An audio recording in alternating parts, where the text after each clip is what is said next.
അപ്പോൾ ഗൈസ് ഞങ്ങളിന്ന് ഞങ്ങളെ ബെസ്റ്റ് ഫ്രണ്ടിൻ്റെ കല്യാണത്തിന് പോകാം കേട്ടോ. ഷംനയുടെ കല്യാണത്തിന് പോകാം. ഹലോ ഗൈസ്, അപ്പോൾ ഞങ്ങൾ വന്നിട്ടുള്ള ഞങ്ങളെ ബെസ്റ്റ് ഫ്രണ്ടിൻ്റെ കല്യാണത്തിന് വേണ്ടിയിട്ടാണ് കേട്ടോ. കുറേ നാളത്തെ ഒരു ആഗ്രഹമായിരുന്നു കേട്ടോ ഇത്. ഈ ഒരു ദിവസത്തിന് വേണ്ടിയിട്ട് ഞങ്ങൾ കാത്ത് അങ്ങനെ ചെന്നുടനെ തന്നെ ജ്യൂസൊക്കെ കിട്ടിയിട്ടുണ്ടായിരുന്നു കേട്ടോ. ഞാൻ ഇതിൽ ആഡ് ചെയ്തിട്ടില്ല. ഇവരെ നാണം കണ്ടാൽ തോന്നും ഇവരെ കല്യാണമാണ് ഇവിടെ നടക്കണമെന്നുള്ളത്. ഞാൻ വീഡിയോ എടുത്തിട്ട് ഭയങ്കര നാണിച്ച് നിൽക്കും. അപ്പോൾ ഗൈസ് ഒരു 10:30 തന്നെ ഞങ്ങൾ അവിടെ എത്തിയിട്ടുണ്ടായിരുന്നു കേട്ടോ. ഞങ്ങൾ എത്തിയപ്പോൾ അത്ര അധികം ആൾക്കാരൊന്നും ഉണ്ടായിരുന്നില്ല. പക്ഷേ കുറച്ച് കഴിഞ്ഞപ്പോൾ ഇങ്ങനെ ആൾക്കാർ കൂടി തുടങ്ങി.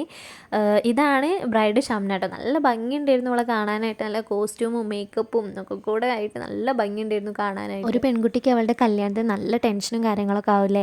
അതുകൊണ്ട് തന്നെ തോന്നുന്നു അവൾ സ്റ്റേജിൽ അന്തം വിട്ട് കുന്തം വിഴുങ്ങിയ പോലെ നിൽക്കുന്നുണ്ടായിരുന്നു. പിന്നെ ഞങ്ങൾ അവളുടെ കൂടെ സ്റ്റേജിൽ നിന്നൊക്കെ ഫോട്ടോ എടുത്തിട്ടുണ്ടായിരുന്നു. അതൊന്നും എനിക്ക് ഇതിൽ ആഡ് ചെയ്യാൻ പറ്റിയിട്ടില്ല. അത് കഴിഞ്ഞിട്ട് ഞങ്ങൾ പുറത്തിറങ്ങിയിട്ട് ഓഡിറ്റോറിയത്തിന് പുറത്തിറങ്ങിയിട്ട് മെഗാ ഫോട്ടോഷൂട്ട് ആയിരുന്നു കേട്ടോ. ഇവർക്കൊക്കെ നല്ല ഫോട്ടോസ് എടുത്തിട്ട് എൻ്റെ ഫോട്ടോ മാത്രം ചീഞ്ഞ ഓരോ ഇളിച്ച ഫോട്ടോസൊക്കെ എടുത്ത് തന്നിട്ടുണ്ടായിരുന്നു.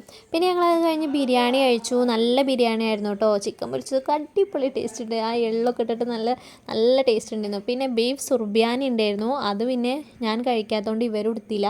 അങ്ങനെ ഞങ്ങൾ 3 പേരും ബിരിയാണി ചിക്കൻ പൊരിച്ചതൊക്കെ കഴിച്ച് പിന്നെ ഫുഡൊക്കെ കഴിച്ച് കഴിഞ്ഞിട്ട് കൈ കഴുകിയതിന് ശേഷം ഞങ്ങൾ ചുവപ്പ് ജിലേബിയും മഞ്ഞ ജിലേബിയൊക്കെ എടുക്കാൻ പോയിട്ടോ. അത് ഞാനെടുത്തില്ല, എനിക്കത് വല്ലാതെ ഇഷ്ടമല്ല. ഷംറൂന് മധുരം എന്ന് പറഞ്ഞാൽ ഭയങ്കര ക്രേവിങ്സ് ആണ്. അതുകൊണ്ട് തന്നെ ഷംറു അത് വേഗം എടുത്തിട്ടുണ്ടായിരുന്നു.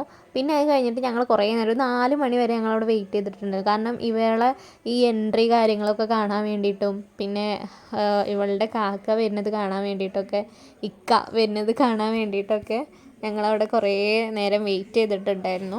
സംഭവം നല്ല അടിപൊളിയായിരുന്നു. ഞങ്ങൾ പ്രതീക്ഷിച്ചതിലേറെ അടിപൊളിയായിരുന്നു. ഇവരെ ഡ്രസ്സിങ് ആയാലും ഒക്കെ സെറ്റായിരുന്നു. ഫാമിലി ആയാലും നല്ല സപ്പോർട്ടീവും കാര്യങ്ങളൊക്കെ ഒന്ന് ഡാൻസ് ഇതൊക്കെ കളിച്ചിട്ട് നല്ല സെറ്റ് പരിപാടിയായിരുന്നു കേട്ടോ. അപ്പോൾ അത് കാണാനായിട്ട് തന്നെ ഞങ്ങൾ അവിടെ ഇരുന്നിട്ടുണ്ടായിരുന്നു. അപ്പോൾ ഗൈസ്ക്ക് കുറേ വീഡിയോസ് മിസ്സായിട്ടുണ്ട് കേട്ടോ. അപ്പോൾ ഇന്നത്തെ വീഡിയോ ഇത്രേ ഉള്ളൂ. ടാറ്റാ.